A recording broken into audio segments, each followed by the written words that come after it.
And there are about 200 of you on this Zoom today. And we're sure there are going to be more that are coming. And this is our first virtual diversity dialogue. And so I want to welcome you, not only our first virtual diversity dialogue, but also to the first dialogue of the fiscal 21 season. And I don't think anyone would disagree with me if I said that the year 2020 has been trying and tiring. So many things have happened and challenged us. We have had to change the way we walk, the way we talk, the way we live, the way we gather, the way we associate with people. Between the coronavirus and related sickness and death, the racial injustice that continues to be prevalent in our country, and all the protests and unrest related to that. Our country being divided along political lines with a seemingly unclosable chasm between both sides, and an unstable economy that threatens all of our ability to provide for our families has certainly been trying. And that's not even talking about the more regular issues of family relations, other illnesses, work issues. Now, since this moment in time cannot be ignored, we've decided to theme this year's diversity dialogues as meeting the moment.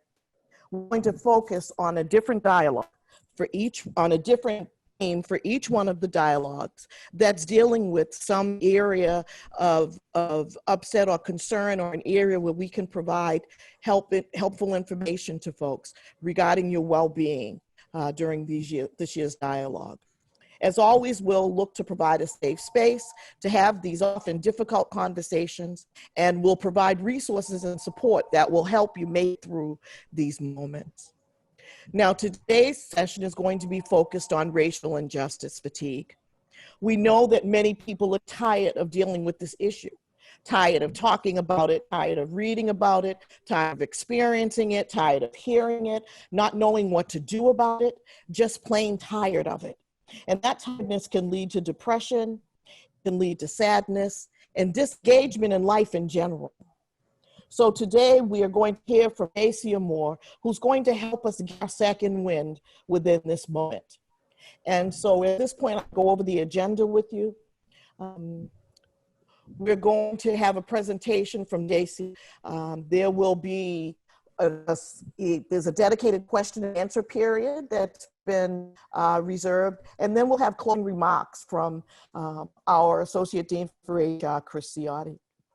Now, before I go any further, I also want to talk with you about some of the Zoom customs that we'd like to follow during this presentation. We ask that you please mute your microphone and video unless you're speaking, and use video at your comfort. Some people aren't comfortable using video, others are. We're leaving that up to you. Please utilize the chat to share resources. And if you have questions that you would like to have asked during the question and answer period, please put them into the chat. One of our program team's members is going to be monitoring that, and we'll make every effort to get to every question. And so please put it into the chat.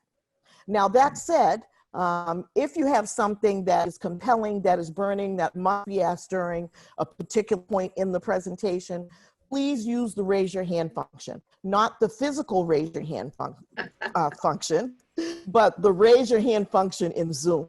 So, because that will be monitored as well, and someone will get your question, and we'll try our best to get it to Dacia. Dacia is also going to use, as you see there, the raise your hand function. She's going to ask for feedback using either applause or thumbs down, thumbs up. And so we're going to try to, no thumbs down, Dacia, that's right. We're going to utilize all of the features of Zoom today. And this Zoom video is going to be recorded and saved. It will be posted on the FAS Human Resources YouTube channel. And so we hope that if you haven't been able, if someone, you know, someone who wasn't able to be here, or if you want to go back and watch it again or watch a part of it, we invite you to do that later. We also will try our best to curate questions and answers so that we can have that information available as a resource for you also. And so at this point, I'd like to introduce to you Dacia Moore. Dacia is the president and CEO of Second Wind Consulting and Counseling. She provides tools and resources that help individuals cope with disappointment, depression, betrayal, grief, loss, and other life transition situations. And we've all had some life transition situations since January 2020. She's the author of several books and articles, including the popular Why Are So Many Students Angry? Dacia also helps individuals work on improving communication skills, learning how to overcome difficulties, and to live with hope. We're pleased to have her with us today. And so without any further ado, let's welcome Dacia Moore to our Zoom. Welcome, Dacia. Thank you. Thank you so much. I want to start with this song. Music speaks to us as people.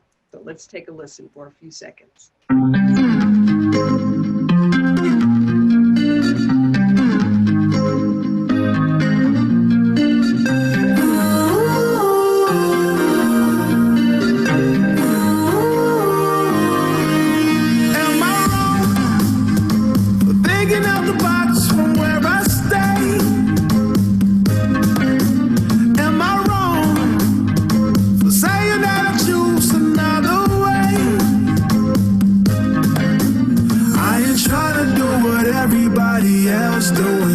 Just cause everybody doing what they all do. If one thing I know, I fall but I grow.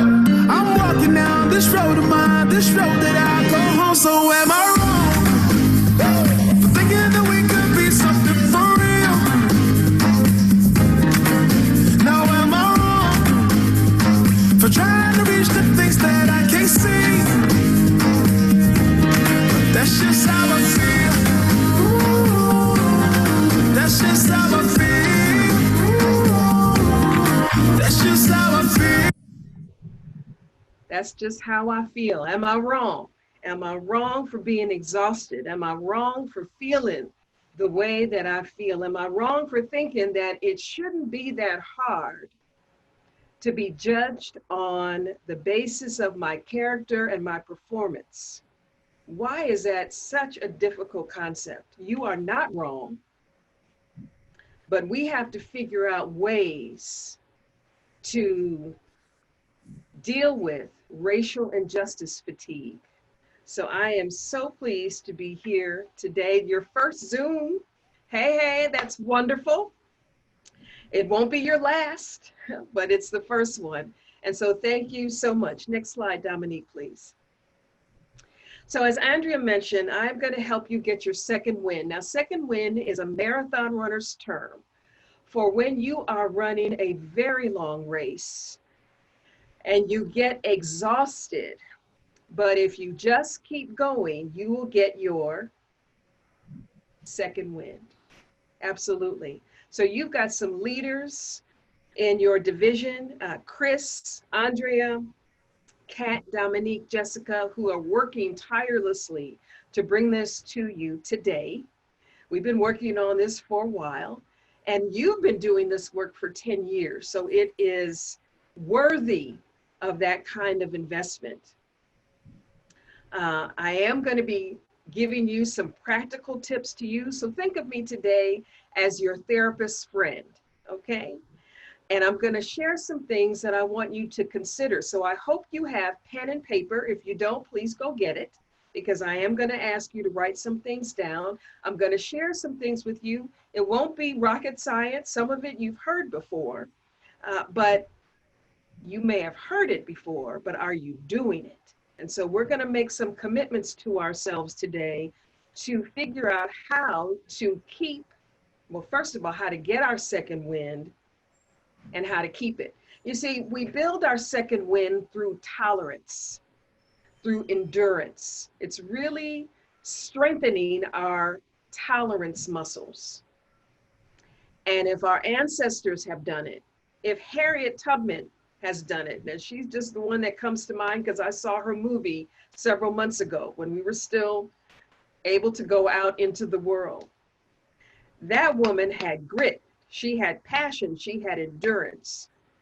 And she is just like you, a woman a man, a he, she, or it. She was human.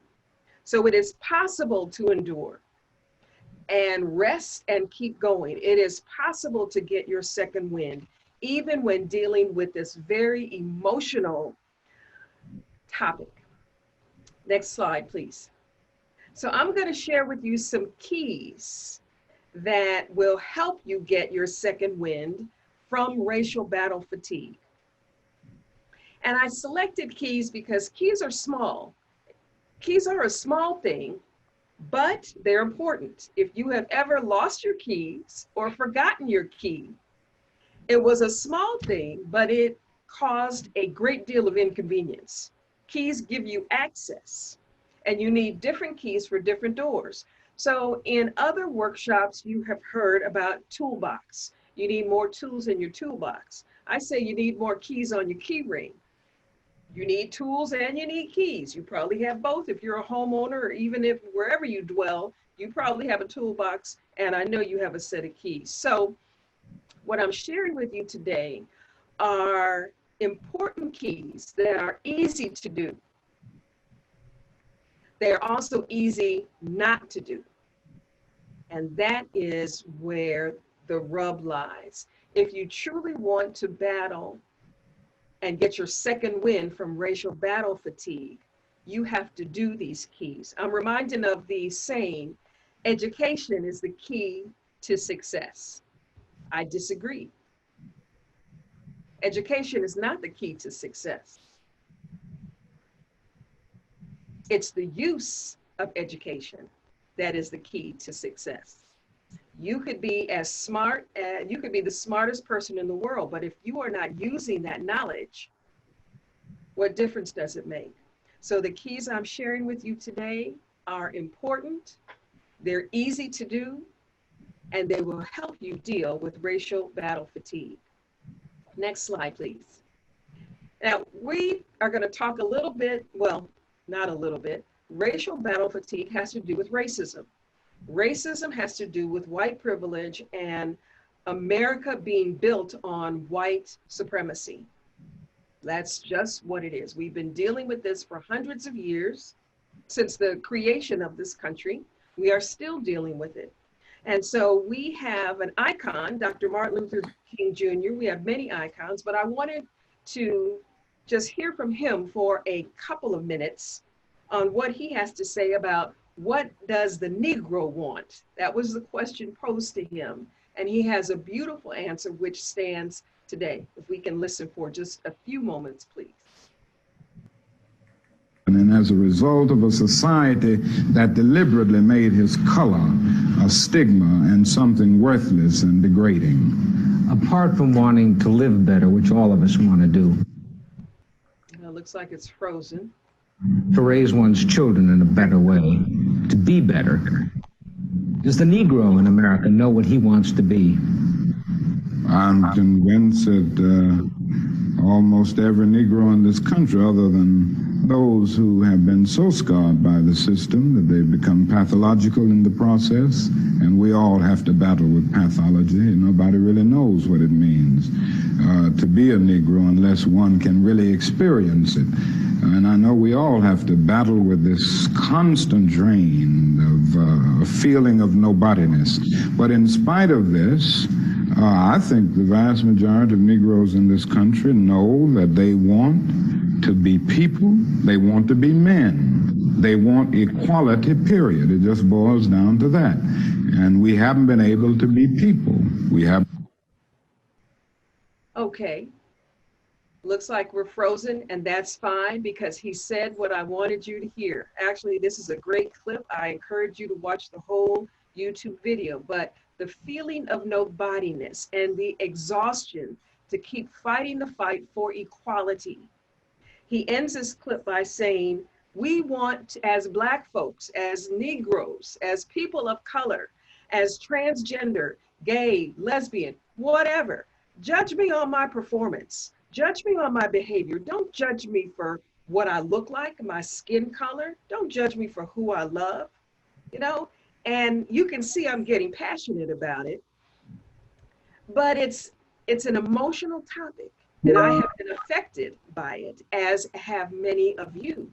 And so let's talk about how to deal with, how to get our second wind from different experiences that we have that are very, very, very difficult. Next slide, please, Dominique. And then as a result. All right, so what are we talking about? What is racial battle fatigue? In the literature, racial battle fatigue is also known as racial injustice fatigue. It was a term coined in 2003 by Dr. William A. Smith, a professor at the University of Utah, a Black man at the University of Utah. Okay, we have made progress. And it's to describe the psychosocial stress responses from being in a racially oppressed group on a historically white campus. So his initial studies had to do with African-American men on a predominantly white campus of the University of Utah, but it's certainly generalizable to a person of color's experience. Next slide, please. Science Daily states that just as the constant pressure soldiers face on the battlefield can follow them home in the form of debilitating stress, African Americans who face chronic exposure to racial discrimination, or actually any oppressed group who faces chronic exposure to racial discrimination, may have an increased likelihood of suffering a race-based battle fatigue. That is where the name comes from. Racial battle fatigue can be a very real phenomenon that might explain how individuals can go from the experience of racism to the experience of a serious mental health disorder. Next slide, please. Some of the symptoms of racial injustice fatigue are depression, chronic anxiety, anger, frustration, disturbed sleep, resentment, emotional or social withdrawal, intrusive thoughts, avoidance, and helplessness. Even former First Lady Michelle Obama said on her podcast just last week that she is suffering from a low-grade depression, which she attributes, as Andrea said earlier, to the coronavirus, to the racial injustice, to everything that is going on in this country, as well as, to Mrs. Obama's point, the challenges that she sees when she looks at the current administration. So racial injustice fatigue is a form of, or in addition to, what, normal fatigue, if there's such a thing. Life is hard enough as it is just to live this life. And when you add the racial component to it, that can be exhausting for us. And it is exhausting for us. And when the murder of George Floyd occurred, many of us felt that overwhelming burden of not again. Come on, people, it's 2020. Next slide, please.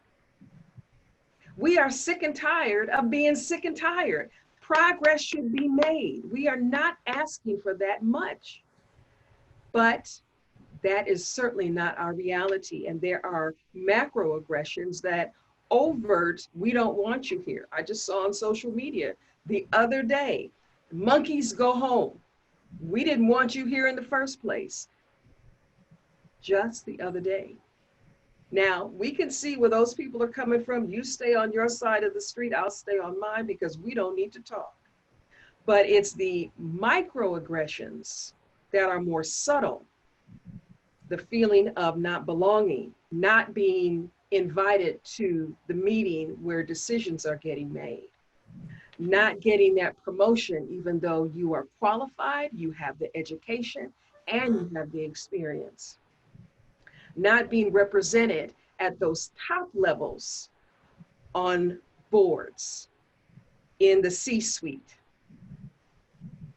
Not being allowed to be creative, always having to be monitored, be supervised, and not being allowed to just grow and flourish, because that is your desire, and you have shown that, you have demonstrated that. One of the things that I want us to think about is when we go into a room that is homogeneous, what is that about? We'll get back to that. So next slide, please. Many of you answered the question, what is your understanding of racial injustice? And this is the word cloud that was created based on your responses. Injustice, tired, fatigue, color, never changing. But people, we cannot get tired, okay? Or I should rather say, if you get tired, rest and then get back up. Because what we're fighting for is too important. We want to get in good trouble. As one famous man, John Lewis, said, if you see something that needs to be done, do something. And many of you are doing something, which is why you are struggling with racial battle fatigue. Next slide, please. It can be overwhelming because there is so much to do. And just like Stan in this cartoon, it says, just pick one, Stan, and there's so much to do. This beast, this evil of racism is so big and pervasive. It can feel like you are not getting anywhere. But I'm going to give you some keys on how to get your second win. Next slide, please. Your plate could be overflowing and you are calling for help, and help is on its way. Because again, if Harriet Tubman could endure, if Dr. Martin Luther King Jr. could endure, if your grandparents could endure, you can endure. You can endure. It is possible to deal with the overt and covert racism that you deal with. So let's talk about how to do that. But you know what? There are health implications for us as well. There have been recent studies on why are African Americans, why do we have a higher mortality rate? Why do we have more issues, more struggles with high blood pressure, diabetes? Part of it, and what is now being studied, is the connection, the causal link of racism and health, and the harmful effects of racism on our health over our lifetime. These experiences are thought to set into motion a process of physiological responses, elevated blood pressure, heart rate, production of biochemical reactions, hypervigilance, that eventually results in disease and in higher mortality. Next slide, please. Mental Health of America had this great quote: people of color and all those whose lives have been marginalized by those in power experience life differently from those whose lives have not been devalued. They experience overt racism and bigotry far too often, which leads to mental health burden that is deeper than what others may face. Now, in one of the questions or one of the responses from you, an ally said, how can I help? How can I tell if my colleagues of color are struggling? I'll tell you how. They are struggling. You could just take it. Black people, people of color are struggling right now because of all of the racial tension that is occurring. As an example, I was doing a conversation. We did candid conversations on race, and I was preparing my panelists the day before the conversation. And we had 2 white panelists, 2 black panelists, and 2 biracial, multiracial panelists, LGBT, one girl was, or man. And my white panelist said, I was talking to some of my friends and they don't believe in systemic racism. They don't think that that even exists. I had some feelings about that comment. You may have some feelings about that comment because she had the comment on the panel. As a white woman, I very rarely see racism except when I see it like the death of or the murder of George Floyd. And my comment on the panel was, I see racism every day. I see at least every week. So we experience life differently because that is our perspective. But there is hope. Next slide, please. So I'm going to share with you 4 keys for you and 2 keys for your allies. We're going to talk a little bit about REBT, which is my specialty in counseling. We're going to talk about boundaries, be a better friend to yourself, and breathe. And then for you and your allies and our allies, the 21-day racial equity challenge and 100 things white people can do for racial justice. Next slide, please. So let me just, well, first of all, let me ask you a question. Raise your hand if you've ever heard of REBT, or Rational Emotive Behavior Therapy. Do we have any people knowledgeable about that? It was created by Albert Ellis, and it is a close parallel to cognitive behavioral therapy. It's actually a subset of cognitive behavioral therapy. Do we have anybody who is familiar with REBT? Do you have any hands raised, Kat? Yes, we do. We have, no, I can't see them right now. Where did they go? Well, that's fine. Usually we'll get just a smattering. Sorry, Donna Mum, Corey Paulson Okay. have both raised their hands. All right, good, good. Well, you've probably heard of CBT, and the premise of REBT is that we disturb ourselves. It's not what happened. It's not the activating event that is disturbing, but it's our belief about what happened that is disturbing. And so again, this is to empower you. This is not to blame. This is not to say, you're not doing things correctly if you have racial battle fatigue. That is not where I'm going with this. But where I am going is that if you have a full plate of life that is overwhelming and you add racism and racist occurrences, your plate is overflowing. So one strategy in terms of what you can do is to get some other stuff off your plate, some other things that are disturbing to you, so that you have more mental space and capacity to tolerate and endure racial issues. That's where I'm going with this, okay? So we often are in tune with how we feel. C is the consequence of our beliefs or the behavioral and emotional response. So for example, when one of you said, I feel guilty for moments when I feel like I need to step away from this. So the feeling of guilt is easy to identify, but what is less natural, unless you've been trained to do this, is to identify the self-talk that is connected to that guilt.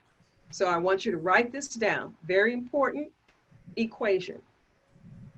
Thoughts and feelings are connected. Thoughts and feelings are connected. So when you feel a negative emotion, there are a handful of thoughts that are attached to it. And those thoughts are then attached to your belief system. Now, I don't want to get too far into this, but this is important because how you think about things will determine how you feel about things. So if you are feeling overwhelmed, you are having thoughts of feeling overwhelmed. As an example, my mother used to say all the time, I'm tired, I'm tired, I'm so tired. Dacia, I am so tired. How do you think that self-talk made her feel. More tired. So the self-talk can, and what Dr. Ellis, his premise is that we disturb ourselves more than we need to, because we continue to think disturbing things, and we continue to feel bad about the thoughts that we are thinking. And because you have control of your thoughts, you can put your thoughts on your will. Another thing I'm going to write down, feelings are not facts.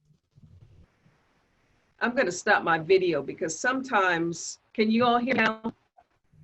You know, we're going to adjust and adapt. This is a perfect example of REBT. We could be getting all flustered and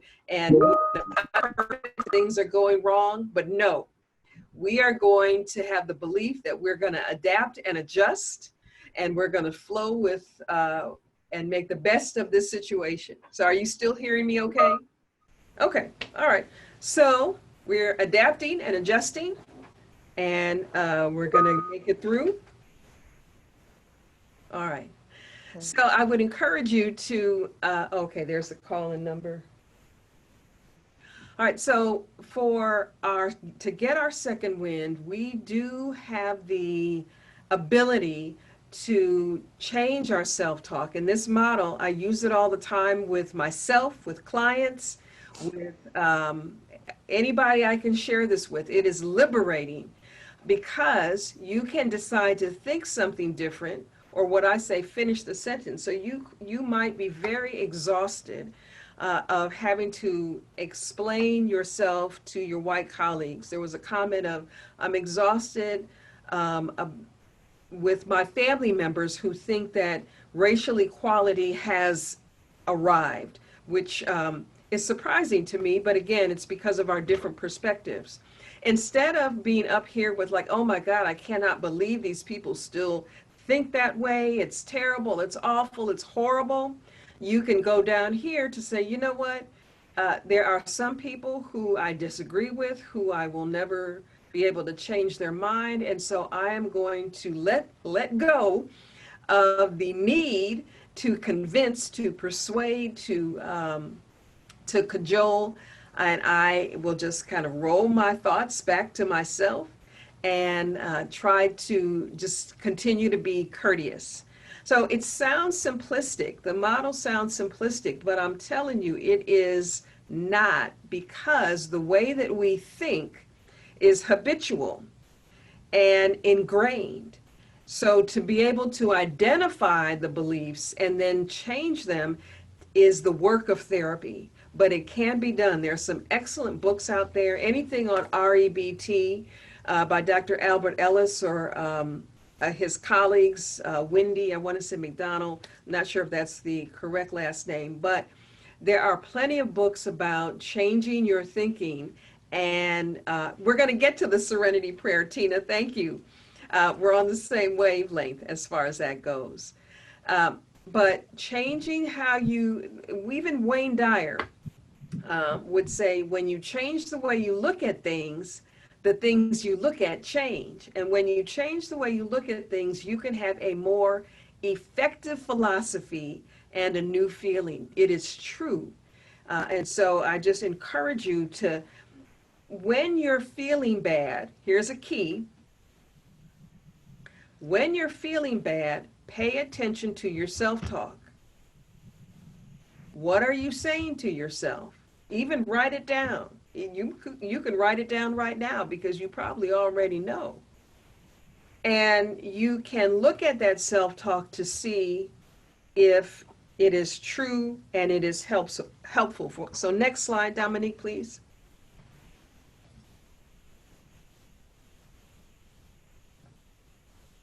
So it's not what happened to you that causes distress. It's your evaluation of what happens to you that causes distress. So we've talked about thoughts and feelings are connected.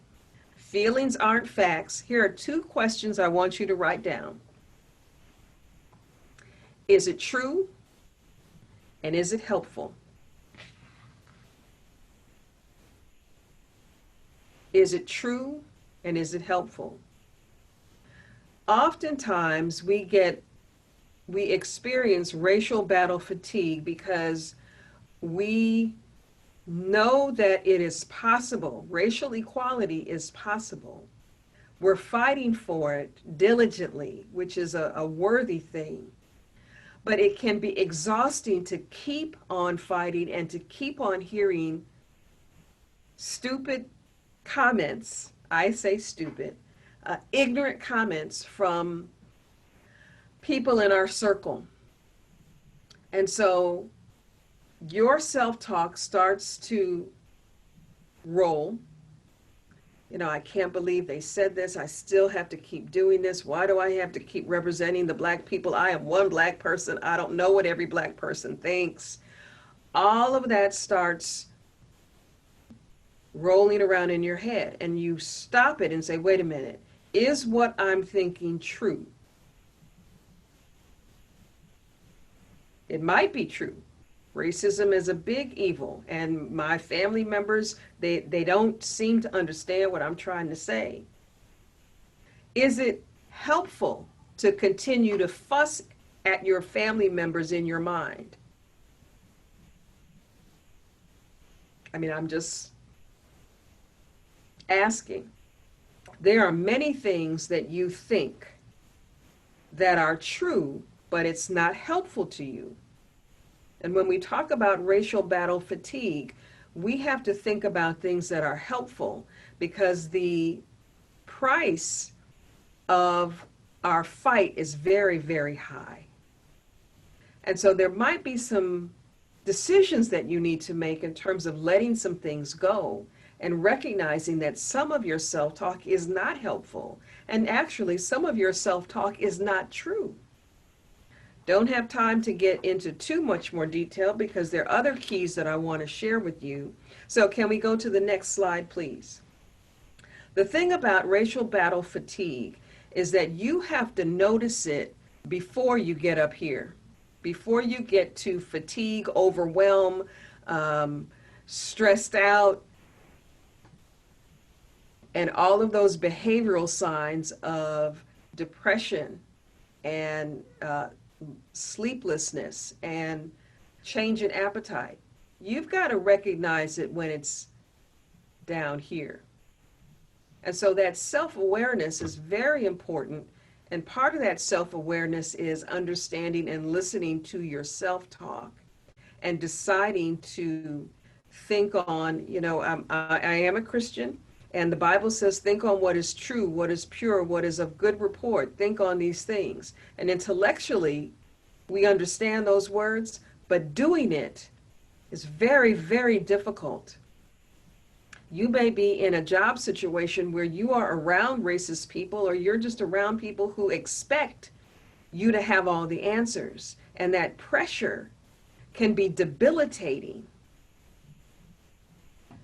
But your self-awareness in feeling the pressure starting to rise means that there are some things that you can do before it gets up here. Okay, you've had workshops on mental health care, self-care. You've heard about self-care before. What I bet is happening with the ambition that I know you have in order to even work at Harvard University is that you are very ambitious, and you're probably somewhat of a perfectionist. And I bet you're not doing a couple of things. I bet you're not taking your lunch breaks.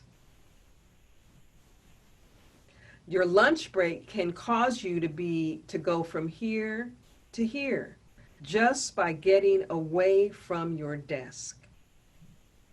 I bet you are taking work home. And I'm not saying that, I understand there are seasons of struggle. There are seasons where a lot of work needs to be done. I understand that.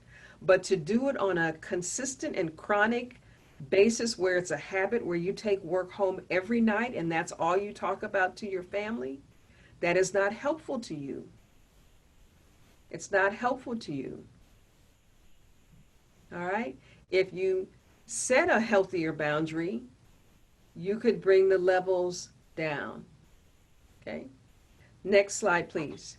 See, the thing about racial battle fatigue, again, is we're trying to eliminate other types of fatigue that are encroaching upon you so you can endure and fight the good fight in terms of racial equality and racial justice. So I think somebody had said a little bit earlier, the serenity prayer. So imagine, now this young lady has an imaginary hula hoop around her, and you have an imaginary hula hoop around you. This is one way to conceptualize healthy boundaries. Let's use this in conjunction with the serenity prayer. Raise your hand if you're familiar with the serenity prayer. Kat, do we have anybody? I know we do. I know we have folks who know the serenity prayer. Yes, Sarah Champlin Scharf, Micah Haggett. We've got a lot of hands raised. Okay. Lots good. and lots. All right. So let's say the serenity prayer and as it relates to healthy boundaries and our hula hoop. All right, so the serenity prayer. God, grant me the serenity to accept the things I cannot change. Those are things outside of your hula hoop. Courage to change the things I can. Those are inside your hula hoop. And the wisdom to know the difference. So what are some things inside your hula hoop that you can do? Protest, write letters, vote, continue to have conversations. When you do it. Those are things inside your hula hoop. Help other people, okay? Changing the minds of family members, that's something you have influence over, but you cannot control.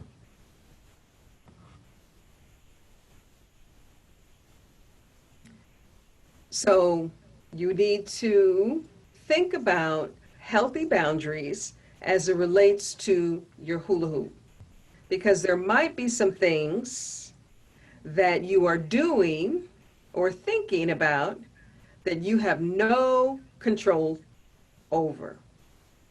Oftentimes, when we feel overwhelmed or when we feel racial battle fatigue, we are thinking about the bigness of the issue, when we really have to roll our thinking into what is in my circle of influence. Does that make sense? Okay, next slide, please. I know you all have seen this video.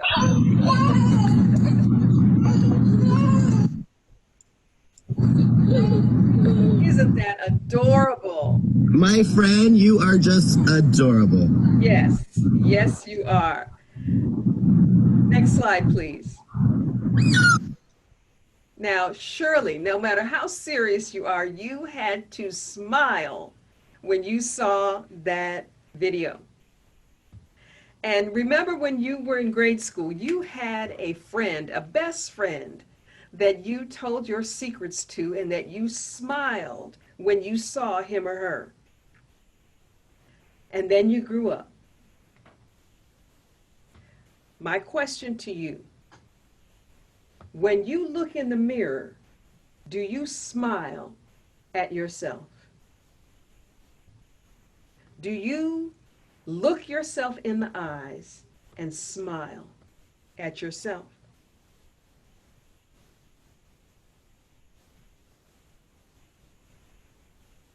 I imagine that as ambitious, highly educated employees of Harvard University, top university in the world, you have a lot of perfectionism and expectation of excellence is absolutely a good thing, but you will never achieve perfection. Never. So this is how I want you to think about, are you a good friend to yourself? What do you say to yourself about yourself when you make a mistake?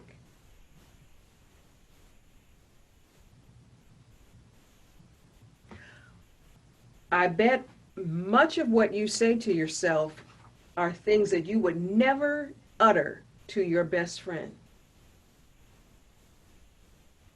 And so the idea of being a better friend to yourself is a very basic idea. It's a key that can be used. It's a key that is, I don't want to say simple, but we become so self-critical and self-condemning. And the academic success that you have had along your journey supports the equation that my performance equals my self-worth. And that is negation. You are worthy just because you are. Now, this next model was developed by Doctors Kanika Bell and Stephanie Evans, and they are two of the editors of the Black Women's Mental Health Guide. And they have a model called Breathe. So this model, can you advance the slide because it will automate? There we go. So this model goes into several things that you can do. BREATHE is an acronym for balance, reflection, energy, transparency, association, healing, and empowerment. Next slide, please. So balance. Balance may mean, or balance does mean, to reposition your commitments. There may be some commitments that you have that would be helpful if you let go of.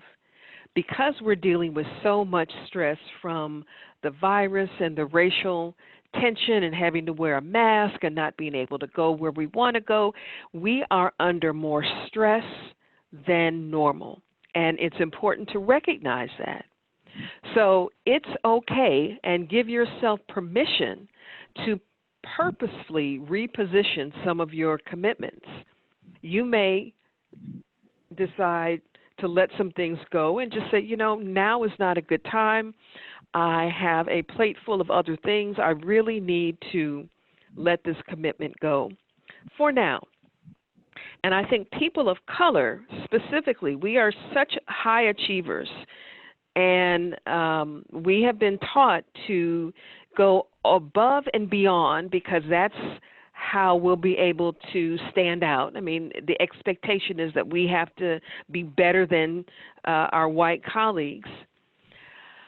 But now might be a good time to decide for yourself that there are some things that you want to let go of, with the acknowledgement of the racial battle fatigue that you are experiencing. That is a real thing.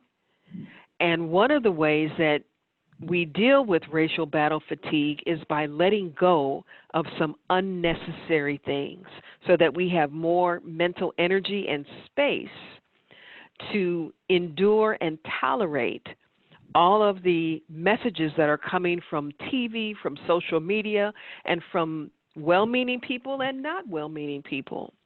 So during this time and space, and maybe for the next year, you may want to consider purposefully repositioning some of your commitments. R stands for reflection, to set aside time for contemplation.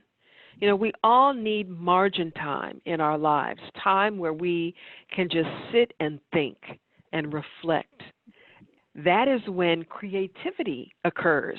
That's when answers happen. Not when you're in a high stress, got to get it done mode, but when you allow that thinking to settle down so that you have the space to consider other options.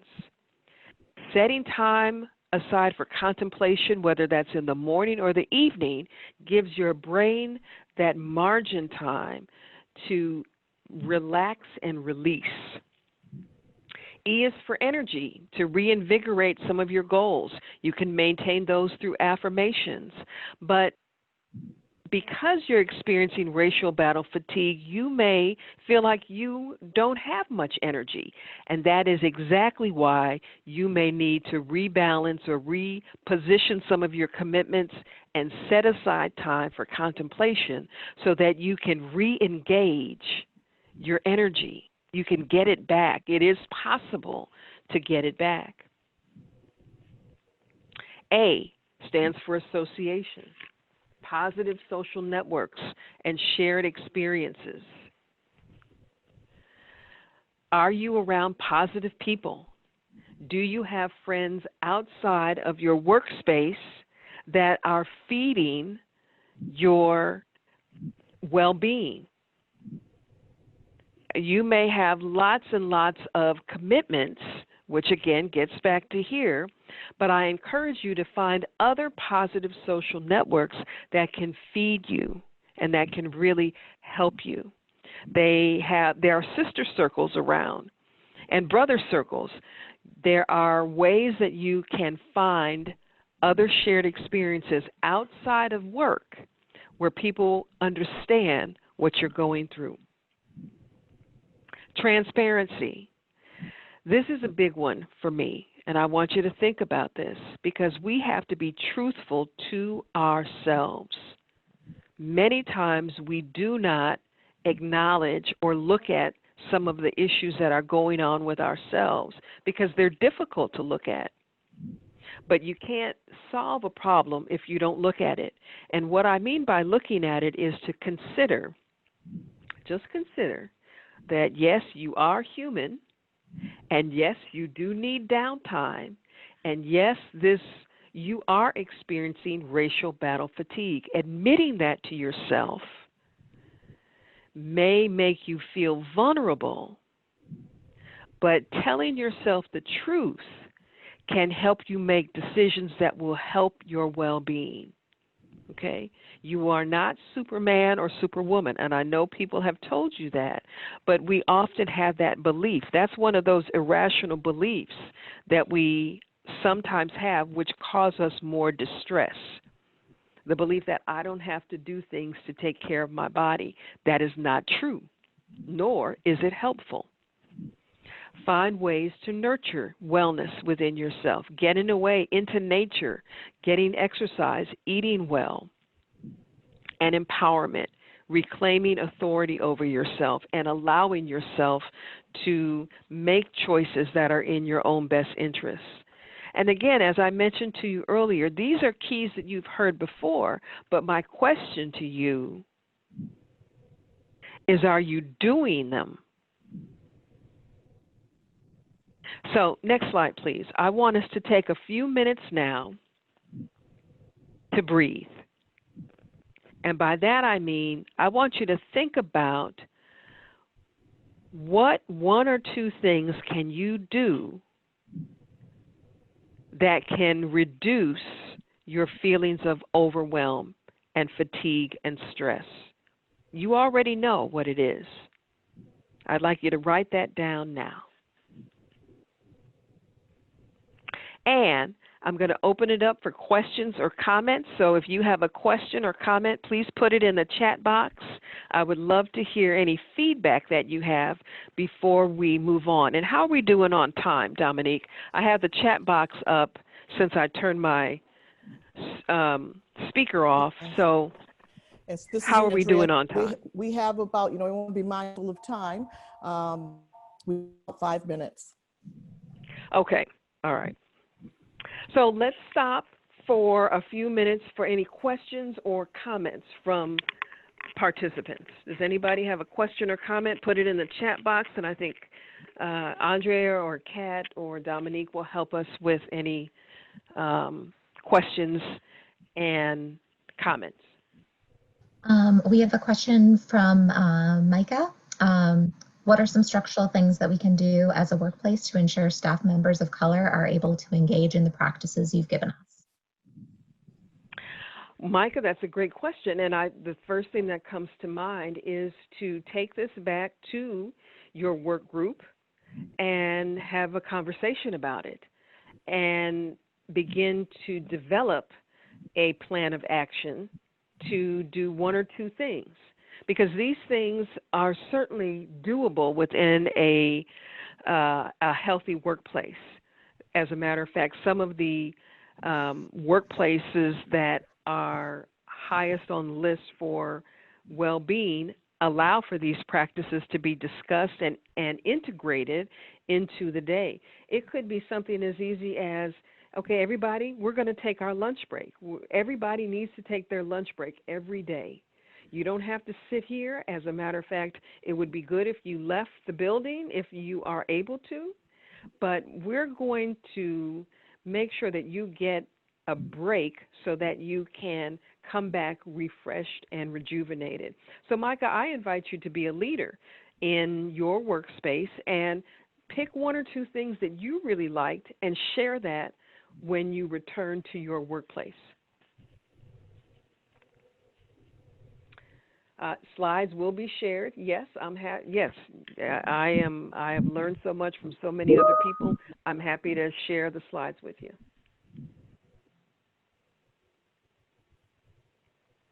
Well, Jessica, I'm reading your comment. Thank you for that. There is a mantra that I read to myself every morning, or actually that I write in my journal. I am blessed. I am grateful. I will adapt and adjust.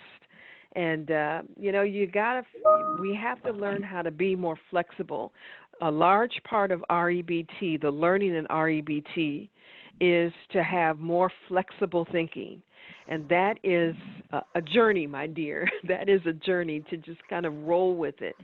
But that is an important skill that if you grab a hold of it can really propel you into a successful space because you're able to navigate all of the different obstacles that are coming at you.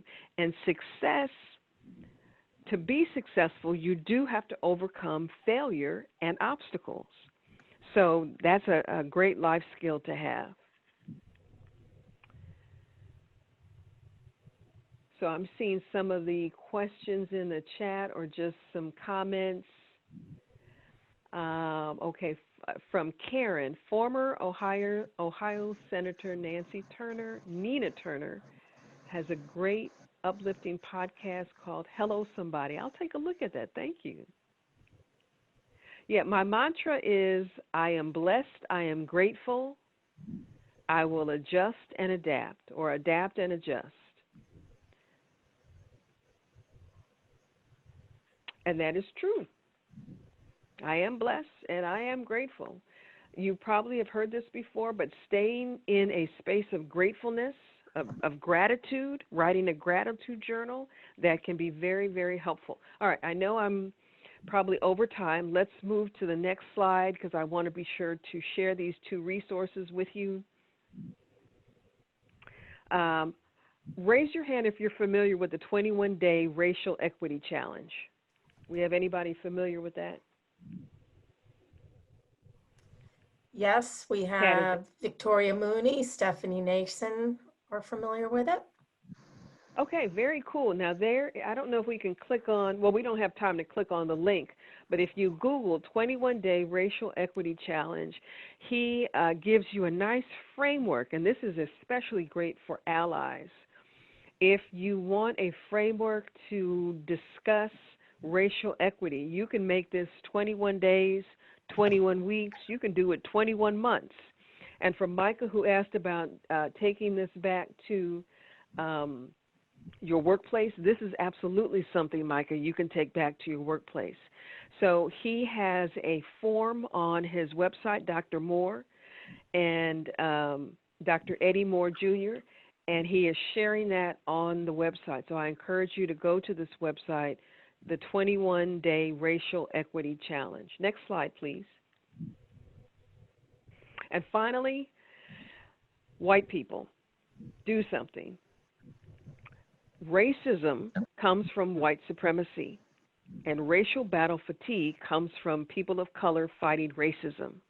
There are many things that you as allies can do in spaces that we are not welcome in or will never be invited to.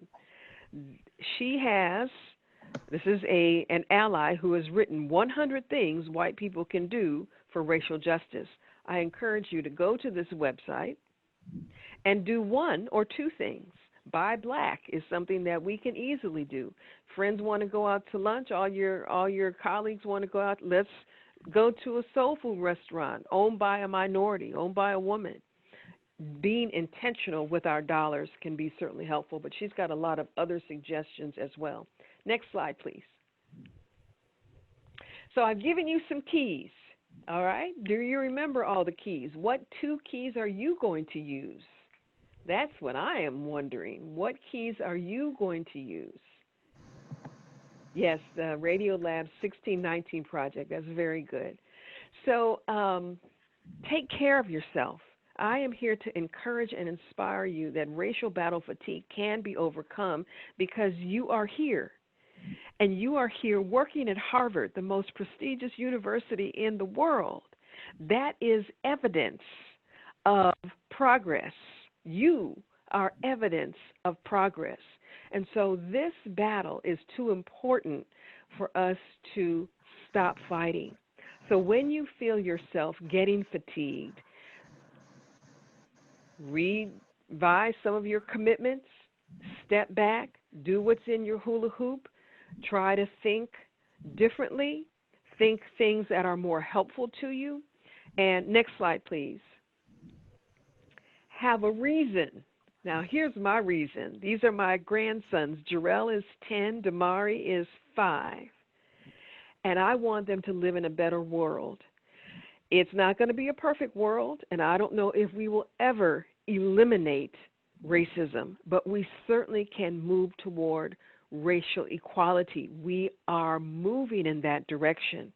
These are unusual times, and this is a great resource that you have in this division, even allowing these diversity conversations and inclusion conversations. So I applaud the committee for continuing to fight the good fight, and I really appreciate you allowing me to share a few things with you today. So are you wrong for thinking and feeling the way that you feel? Absolutely not. It is too important to give up. So figure out how to reduce that fatigue and keep fighting the good fight. Thank you so much for having me, and I'd love to answer or respond to any other comments that you have if you would like to put them in the chat box. Thank you so much, Dacia. And here's her contact information here. But we will also, if you put your questions in the chat, we will try to gather them together and perhaps even send them off to Dacia. Thank you so much, Dacia, for your patience with our technical difficulties and glitches. And thank you to all of you who stayed throughout this. I'm going to turn this over now to our FASHR Associate Dean, Chris Ciotti.